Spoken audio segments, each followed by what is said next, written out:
Hi learners, welcome back to जिज्ञास IQ. और आज की इस वीडियो में हम सीखने वाले हैं revaluation account. Revaluation account partnership firm के द्वारा फर्म की असेट्स एंड लायबिलिटीज को रिवैल्यू करने के लिए रेडी किया जाता है। फर्म में जब भी कोई पार्टनर एडमिशन लेता है या कोई एग्जिस्टिंग पार्टनर फर्म से रिटायरमेंट लेता है, उस टाइम पर फर्म के द्वारा फर्म की मौजूदा असेट्स एंड लायबिलिटीज को रिवैल्यू करने के लिए रिवैल्यूएशन अकाउंट तैयार किया जाता है। यह एक नॉमिनल अकाउंट का नेचर होता है। इसमें हम दो चीजों को रिवैल्यू करते हैं, असेट्स एंड लायबिलिटीज को। अगर फर्म की जितनी भी असेट्स हैं और असेट्स की अगर वैल्यू डिक्रीज होती है तो उसे रिवैल्यूएशन अकाउंट के डेबिट साइड रिकॉर्ड किया जाएगा। और अगर फर्म की जो लायबिलिटीज है, लायबिलिटीज अगर फर्म की इंक्रीज होती है तो उसे भी डेबिट साइड रिकॉर्ड किया जाता है।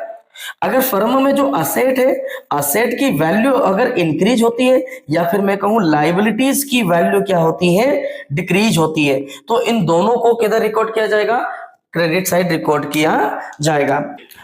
रिवैल्यूएशन अकाउंट को बेहतर तरीके से समझने के लिए हमने एक एग्जांपल लिया है। देखते हैं क्या है एग्जांपल। एग्जांपल है कि A and B are equal partners in a firm. A और बी क्या है, दो एक फर्म में क्या है, पार्टनर्स है। ए और बी इक्वल पार्टनर्स है, मतलब जो भी प्रॉफिट या लॉस होता है ये दोनों आपस में कैसा बांटते हैं, इक्वल बांटते हैं, बराबर डिस्ट्रीब्यूट करते हैं। They decided to admit C. इन्होंने सी को नया पार्टनर बनाने का निर्णय लिया as a new partner for 1/4 share, और सी को 1/4 का हिस्सा दिया जाएगा। The assets and liability are revalued as follow. और फर्म की जितनी भी असेट्स एंड लायबिलिटी थी उनको निम्न तरीके से रिवैल्यू किया गया। 5 असेट्स एंड लायबिलिटी को रिवैल्यू किया है। देखते हैं इन 5 असेट्स एंड लायबिलिटी को रिवैल्यूएट करने पर रिवैल्यूएशन अकाउंट का कौन सी साइड अफेक्ट होती है। सबसे पहले हमारे पास है मशीन। समझ रहा भाई, मशीन की मैं बात करूं तो मशीन हमारे पास कितने हजार की थी, 10,000 की। इस 10,000 की मशीन पर क्या बोला है, 10% का डेप्रिसिएशन बोला है ना। Machine of 10,000 was depreciated by 10%। यानी कि जो 10,000 की हमारी मशीन थी उस पर 10,000% क्या लग जाएगा, डेप्रिसिएशन। डेप्रिसिएशन का मतलब क्या होता है कि जो मशीन है उसकी वैल्यू परमानेंटली क्या हो जाएगी, 10% से डिक्रीज हो जाएगी। तो अगर 10,000 का मैं 10% निकालता हूं तो कितना निकलता है, 1,000। इट मींस कि जो 10,000 की मेरी मशीन थी, रिवैल्यूएशन के बाद उसकी वैल्यू आज कितने हजार की बचेगी, 9,000 की। यानी कि फर्म को मशीन पर क्या हो जाएगा, 1,000 का लॉस, है ना। तो जो अगर फर्म को किसी असेट या लायबिलिटी पर लॉस होता है तो उसे किस साइड रिकॉर्ड किया जाएगा, डेबिट साइड। तो जो भी लॉस होगा रिवैल्यूएशन पर, दैट विल बी रिकॉर्डेड, है ना, at the debit side of the revaluation account. And what ever the profit will be, that will be recorded at the credit side of the revaluation account. इधर हम loss को record करेंगे और इधर हम profit को रिकॉर्ड करेंगे। तो हमारी मशीन जो 10,000 की थी आज घटकर उसकी कीमत 9,000 हो गई, यानी कि 1,000 का हमें क्या हो गया, लॉस। तो लॉस को मैं लिखूंगा इधर 2 लगाकर, टू मशीनरी अकाउंट, है ना। मशीनरी अकाउंट की वैल्यू हो गई 1,000 से कम, 1,000 का लॉस गया। नेक्स्ट हमारी क्या है, स्टॉक है। भाई स्टॉक की बात करूं तो स्टॉक कितने हजार का था पहले, 6,000 का। और ये 6,000 का स्टॉक आज बढ़कर कितने का हो गया है, 8,000 का हो गया है। यानी कि जो वस्तु पहले मेरे पास 6,000 की थी आज उसकी कीमत कितने की आ रही है, 8,000 की। यानी कि 6,000 के स्टॉक को आज अगर मैं मार्केट में बेचने जाता हूं तो ये कितने में बिकने वाला है, 8,000 में बिकने वाला है। 2,000 का मुझे क्या होने वाला, प्रॉफिट। और प्रॉफिट किधर ट्रांसफर किया जाएगा, रिवैल्यूएशन अकाउंट के क्रेडिट साइड। तो मैं लिखूंगा बाय स्टॉक अकाउंट, ठीक है। ये मैंने लिखा बाय स्टॉक्स अकाउंट, और स्टॉक अकाउंट में कितने का प्रॉफिट हो रहा है मुझे, 2,000 का। क्योंकि जो चीज 6,000 की थी वो बढ़कर कितने की हो गई है, 8,000 की, है ना। सीधा सीधा फर्मों को 2,000 का क्या हो रहा है, प्रॉफिट हो रहा है। और प्रॉफिट किधर रिकॉर्ड करेंगे, रिवैल्यूएशन अकाउंट के क्रेडिट साइड। तीसरा है हमारे पास, हमें क्या बोला गया है, create a provision for discount on creditors at 5% on creditors of 4,000। हमें जो हमारे क्रेडिटर्स हैं इन क्रेडिटर्स पर 5% का क्या बनाना है, डिस्काउंट बनाना है। क्रेडिटर होते कौन है, समझ रहा भाई। क्रेडिटर वो लोग होते हैं जिनसे हमने उधार माल खरीदा है। क्रेडिटर एक प्रकार से कर्जा है। मैं मान लीजिएगा मैं एक बिजनेस रन करता हूं, उस बिजनेस में मैं बहुत सारे माल खरीदता हूं और उन्हें अन्य लोगों को बेचता हूं। तो जिन लोगों से मैंने माल खरीदा है, उधार में जिनसे मैंने माल खरीदा है, उन लोगों को आज नहीं तो कल मुझे क्या करना पड़ेगा, पेमेंट करना पड़ेगा। तो जिन लोगों को मुझे पैसा देना है वो मेरे क्रेडिटर्स कहलाते हैं, और एक लायबिलिटी होती है ना। अब मैं ये मान के चल रहा हूं कि भाई मुझे जो 4,000 रुपए क्रेडिटर को देना है, इन 4,000 पर मुझे लगभग कितना परसेंट, 5% का क्या मिल जाएगा, डिस्काउंट मिल जाएगा। इसका मतलब हुआ कि मुझे पूरे 4,000 देने की जरूरत नहीं पड़ेगी, है ना। समझना, 4,000 पर 5% डिस्काउंट मिलेगा तो 4,000 का 5% कितना होता है, 200 रुपीज। क्लियर है। इसका मतलब पूरे 4,000 मुझे नहीं देना है, मुझे 4,000 में से 200 माइनस करके 3,800 देना है। तो जहां मुझे पेमेंट करनी थी 4,000 की, अब मुझे पेमेंट करनी है मात्र 3,800 की, तो 200 रुपए का क्या हो गया फर्म को प्रॉफिट। और प्रॉफिट अगर हुआ है तो वो कहां रिकॉर्ड किया जाएगा, वो किया जाएगा रिवैल्यूएशन अकाउंट के क्रेडिट साइड।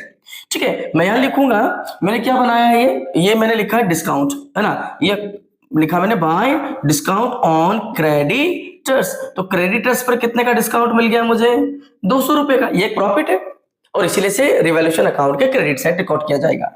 चौथा मैंने देखा, unrecorded furniture of ₹2,500 is to be recorded.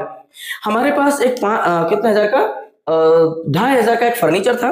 इस 2,500 के फर्नीचर की अभी तक फर्म की बुक्स में एंट्री नहीं थी, है ना। अब इसे हम एंटर करेंगे तो हमारी फर्नीचर की वैल्यू क्या हो जाएगी, इंक्रीज।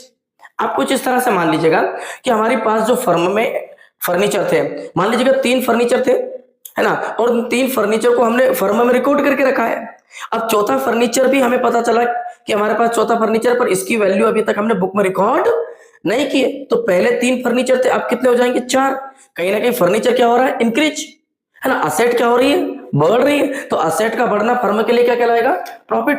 तो प्रॉफिट को मैं किधर रिकॉर्ड करूंगा, क्रेडिट साइड। मैं लिखूंगा बाय फर्नीचर, है ना। ये एक अनरिकॉर्डेड है, इसलिए इसकी वैल्यू किधर आ जाएगी, प्रॉफिट साइड आ जाएगी। 2,500 का फर्म को क्या हो गया, प्रॉफिट हो गया।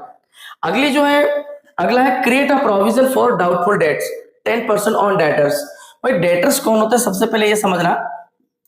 डेटर्स का मतलब जिस तरह से हमने उधार माल खरीदा था, इसी तरह से बिजनेस में हम उधार लोगों को माल बेचते हैं। तो जिसको मैंने माल उधार बेचा है वो लोग आज नहीं तो कल मुझे पेमेंट करेंगे। तो जिन लोगों को मैंने उधार माल बेचा वो फर्म के लिए क्या कहलाएंगे, डेटर्स कहलाएंगे। और डेटर्स फर्म के लिए क्या होती है, असेट्स होती है।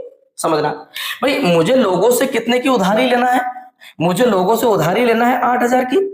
और ये मैं मान के चलता हूं कि भाई बिजनेस में 100% रिकवरी नहीं हो पाएगी, है ना। 10% क्या हो जाएगा, फर्म से पैसा डूब जाएगा। यानी कि मुझे जहां 8,000 लेना है, इस 8,000 पर 10% मेरा पैसा डूब जाएगा। इसका मतलब मुझे कितने रुपए की कमी आएगी, 800 रुपए की। जहां मिलना था 8,000 रुपए, वहां पर डेटर्स पर कितना मिलेगा, 7,200। भाई मिलना था कितना, 8,000, मिलेगा कितना, 7,200। तो 800 रुपए का क्या हो गया, लॉस। और लॉस किधर ट्रांसफर करेंगे, डेबिट साइड। तो मैं यहां लिखूंगा टू। अच्छा, जब भी हम डेटर्स पर ये रिजर्व बनाते हैं तो इसको हम लिखते हैं reserve for bad debt account. मैं इसको शॉर्ट में क्या लिख सकता हूं, reserve for bad debt accounts, है ना। आरबीडी लिख सकता हूं, है ना। और आरबीडी अकाउंट पर मुझे कितने का लॉस गया, 800 रुपए का। क्लियर। अभी हमारे पास कितनी असेट्स से लायबिलिटी थी, 5। 5 की पांचों को हमने क्या कर लिया, रिवैल्यू कर लिया। रिवैल्यू करने के बाद हम क्रेडिट साइड और डेबिट साइड को करेंगे टोटल, यह पता करने के लिए कि फर्म के रिवैल्यूएशन पर फर्म को प्रॉफिट हुआ है या फर्म को लॉस हुआ है। अब मैं अगर इधर का टोटल करता हूं तो इधर का टोटल कितना आ रहा है, 4,700, है ना। 2,000 और 2,000 कितना होता है, 4, 4 और 7, 4,700। क्रेडिट साइड आ रहा है 4,700 का। वहीं पर डेबिट साइड की बात करूं तो डेबिट साइड कितना आएगा, 10, 1,000 और 8, 1,800 आ जाएगा, है ना। तो 1,800 मेरा किधर साइड है, डेबिट साइड। समझ रहा, हम क्या बना रहे हैं, हम बना रहे हैं रिवैल्यूएशन अकाउंट, जो कि एक नॉमिनल अकाउंट था। वो जितने भी नॉमिनल अकाउंट होते हैं, इन नॉमिनल अकाउंट के जो क्रेडिट साइड अगर ज्यादा हो तो इसका मतलब फर्मों को क्या हुआ है, प्रॉफिट, है ना। और अगर डेबिट साइड ज्यादा है तो इसका मतलब फर्मों को क्या हुआ है, लॉस, है ना। अब भाई फर्म का डेबिट साइड और क्रेडिट साइड का मैंने अंतर निकाला तो देखते हैं कितना निकलता है। भाई 2 जीरो में 2 जीरो कैंसिल करेंगे, क्या आएगा, 2 जीरो आएगी। ये 17, 17 में से 8 गया तो 9, है ना। इधर 3, 3 बचा, 3 में से 1 जाएगा तो कितना बचा, 2, है ना। तो यानी कि टोटल हमारे पास क्रेडिट साइड आया था 4,700, चला कितना गया, 1,800। और अभी भी ये जो 2,900 का बैलेंस है ये किधर साइड का है, क्रेडिट साइड का। तो अगर बैलेंस क्रेडिट साइड का है, इट मींस कि ये प्रॉफिट है। और प्रॉफिट हो या लॉस, पार्टनर्स को पार्टनर्स के कैपिटल अकाउंट में उनके रेशियो में डिस्ट्रीब्यूट किया जाता है। ठीक है। अब यहां पर पार्टनर का रेशियो कितना है, इक्वल। दोनों पार्टनर्स कैसे हैं, इक्वल पार्टनर्स है। यानी कि फर्मों को जो भी प्रॉफिट लॉस होगा वो दोनों में बराबर बराबर बांट दिया जाएगा। है ना। यहाँ पर फर्म को अभी रिवैल्यूएशन पर कितने का प्रॉफिट हुआ, 2900 रुपए का, 2900 का। मैं इस 2900 को दो पार्टनर में बांटूंगा। अच्छा, जो भी रिवैल्यूएशन पर प्रॉफिट या लॉस होता है, उस लॉस या प्रॉफिट को पुराने पार्टनर को पुराने पार्टनरशिप के रेशियो के अकॉर्डिंग उनके कैपिटल अकाउंट पर ट्रांसफर किया जाता है। तो पुराने पार्टनर कितने थे, ए और बी। सी तो नया पार्टनर है और सी को रिवैल्यूएशन अकाउंट पर हुए लॉस या प्रॉफिट को डिस्ट्रीब्यूट नहीं किया जाएगा। ठीक है, तो ये 2900 के मैंने दो टुकड़े किए, तो एक हिस्सा कितने का बनेगा, 1450 का, है ना। और ये फर्म के लिए क्या है, प्रॉफिट, और प्रॉफिट को हम किधर डिस्ट्रीब्यूट करेंगे, इस साइड। क्लियर है, क्यों करेंगे उसका समझना कि भाई इधर का अगर मैंने टोटल करा तो इधर का टोटल कितना आ रहा है हमारा, इधर का टोटल आ रहा है हमारा, ठीक है, 4700, है ना। तो इधर जो डेबिट साइड है, इधर का टोटल भी कितना आना चाहिए, 4700। लेकिन इधर का जब हम ऐड कर टोटल करेंगे तो इधर टोटल आ कितना रहा, 1800। यानी कि डिफरेंस कितने का आ रहा है, 2900 रुपए का। कितने का आ रहा है, 2900 रुपए का। और ये 2900 रुपए क्या है, प्रॉफिट ऑन रिवैल्यूएशन। और ये प्रॉफिट किसको बटेगा, पार्टनर को। पार्टनर के कौन से अकाउंट में, पार्टनर्स कैपिटल अकाउंट में। तो मैं लिखूंगा टू कैपिटल अकाउंट्स। ठीक है, मैं इसको ऐसे भी लिख सकता हूं, टू पार्टनर्स कैपिटल अकाउंट।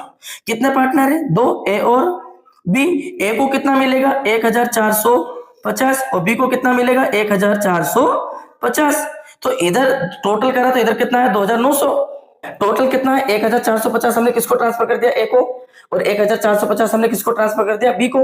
तो total profit on revaluation has been transfer to the partners capital account, है ना, इन देयर रिस्पेक्टिव रेशियोस। ये हो गया 2900 का प्रॉफिट ट्रांसफर। ठीक, तो ये था हमारा रिवैल्यूएशन अकाउंट, है ना। इसी तरह के और वीडियो देखने के लिए जिज्ञासा आईक्यू को सब्सक्राइब करें। अगर वीडियो आपको इन्फॉर्मेटिव लगा है तो इसे अपने दोस्तों के साथ शेयर करें और अपनी राय कमेंट सेक्शन में जरूर शेयर करें। देखते रहिए जिज्ञासा IQ. Thank you very much.